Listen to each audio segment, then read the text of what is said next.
So, can you please say your name, your age, and your occupation? Okay, hi, my name is Karishma Goenka. I'm a scuba diving instructor and a conservationist working in the Andaman Islands. I'm 29. And what else did you want to know? Yeah, that's all good. So, when did Yeah. you start diving, and how? Uh, I start Sorry. I started diving in 2017. Before that, I used to be a journalist. I was working in some magazines for a little while in Delhi and for more time in Bombay.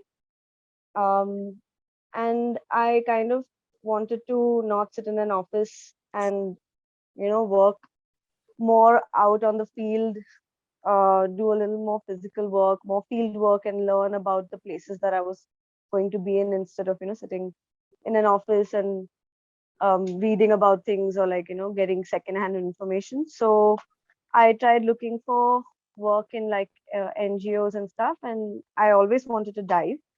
So I got an opportunity to come to the Andamans and do my dive master course. So I came to the Andamans and I did my open water to dive master over 6 months.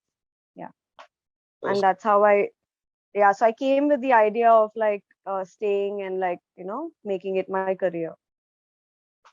Okay, that's awesome. Yeah. Okay, so have you noticed a big change in the corals and the marine life over like the few years that you've been in the Andamans? Um, like it's underwater. I feel like it's just like climate on the surface. So drastic changes are not seen unless there are like some natural disasters or something like that, you know, or like something that. But over time, like if you're talking about like climate change and how the coral reefs are being affected because of that, that is something that you see over like decades. So Oh, yeah. So if someone who's diving say 20 years ago, like for them they would see a change now, but on a yearly basis it doesn't. These are very long term changes. You don't see them so clearly. Other than that, like there are topographical changes happening to the reef every year. It's just like if you're living on a hillside, the forest keeps looking a little different. There are seasons when there's a lot of breakage of coral, and then they regrow. There's a certain season where they kind of regrow back, and they spawn. So that way it can look different month to month in a year, but overall I think there's not that much of a change in the last 5-6 years also, that I can see. mhm. So have you been trained in any targeted efforts towards like coral preservation and restoration? um, yeah, so I have learned coral restoration techniques that we use in Tapu and Reef Watch, which is basically active restoration. So it's a mix of kind of biological restoration as well as physical restoration. So one kind of restoration is where you kind of put uh, a structure down and you let coral grow on them, and the other one is where you physically kind of try to grow coral on on structures that have been put down by you.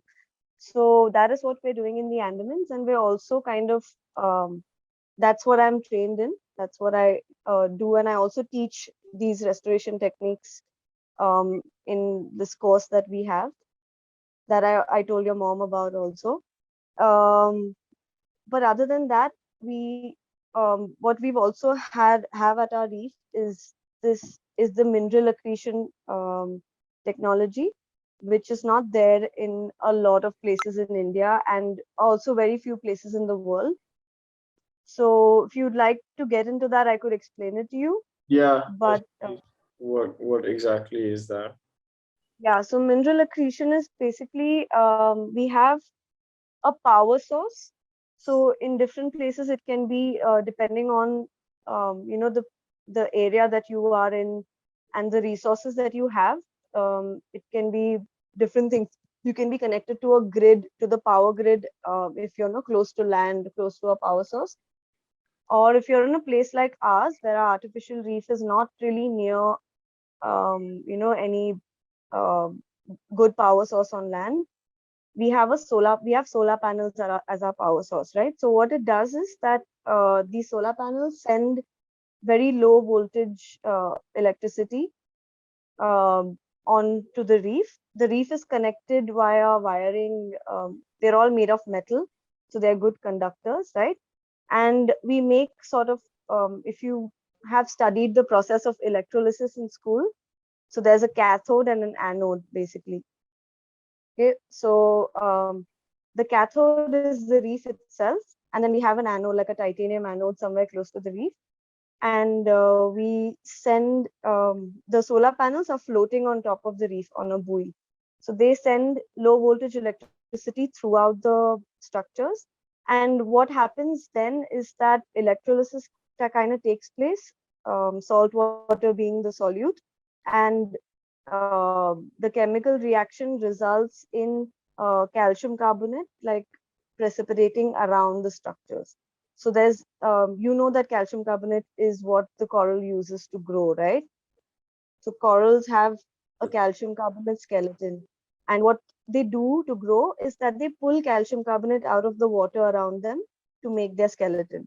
So what this process does is it makes it easier for them to get more calcium carbonate and thus grow faster and stronger. So that is what we are trying to do on our reef. It's a pilot project. So we're trying to perfect the method and the technique before we can apply it to other places. For now, in the Andamans, where it's needed, where there might be stress on reefs, um, and then probably like other places as well. And it's effective, it works well. Yeah, so this method has been proven to make corals grow 4 to 5 times faster.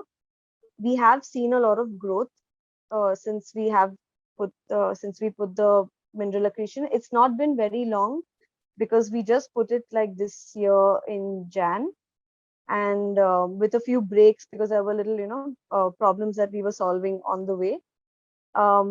This season is when we'll actually get to test it out like for an entire season and have it on for like a good 8-9 months, and then measure the growth.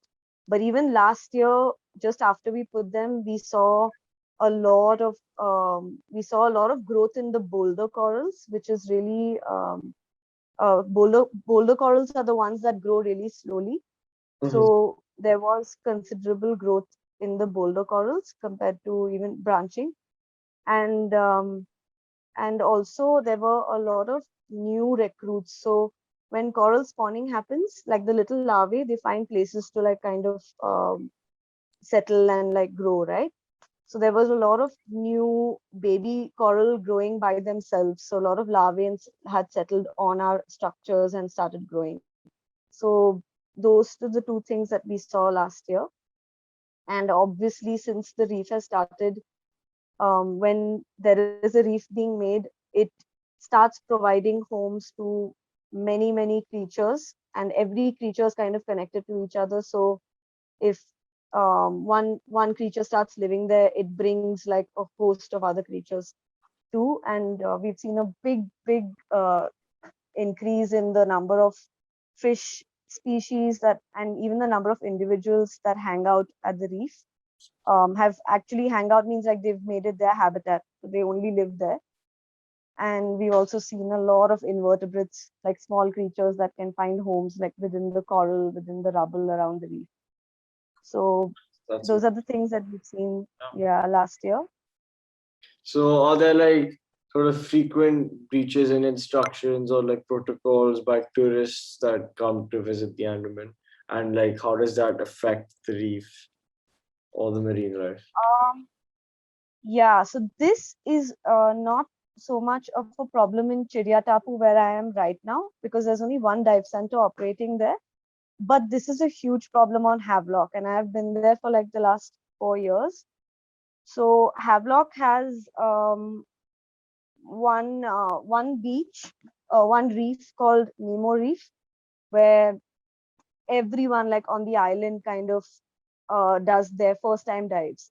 So all the dive centers kind of bring it's a very so when we're going diving, it's really difficult to find a good entry point into the water where you can enter on a sandy path, and then there's a reef also close by, right? So Nemo Reef is very special because of that, and it also has all the dive centers kind of conducting diving activities there.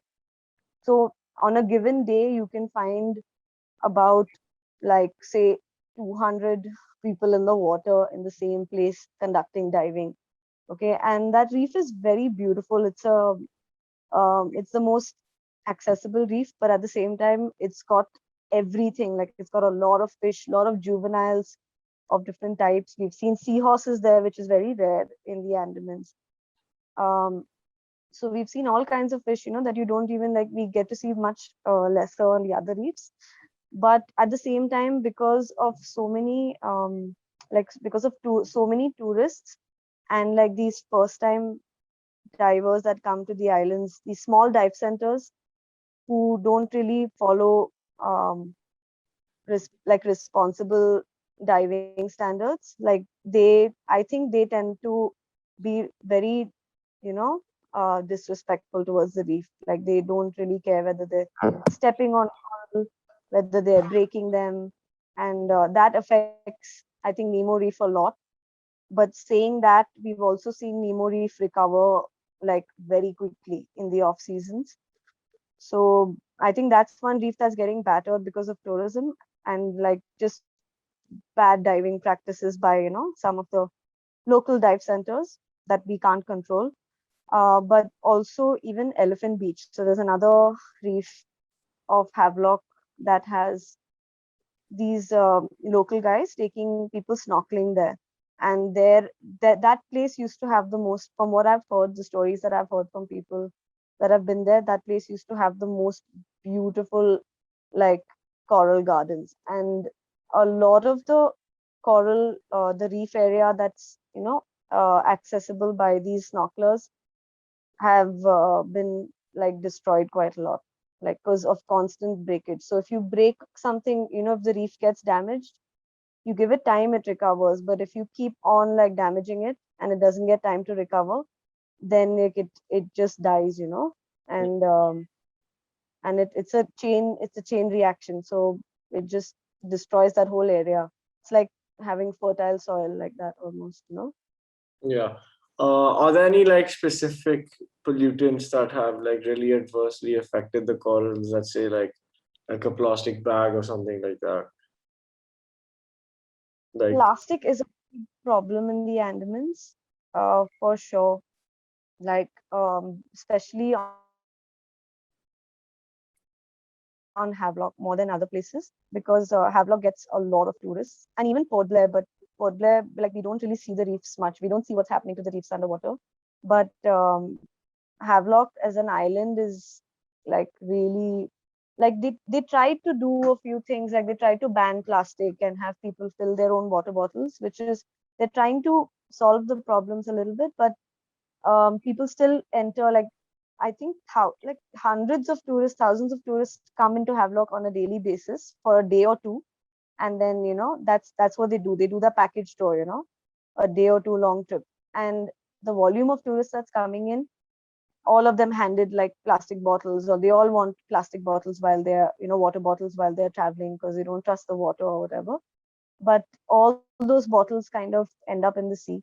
It's a lot to do with everyone's personal choice. Like a lot of Indian people like us also, like there are very few of us that are conscious travelers. A lot of us are very irresponsible while we're traveling, and if we've gone to places, we've seen people throw trash in front of us on beaches, in the ocean. So that's a big problem.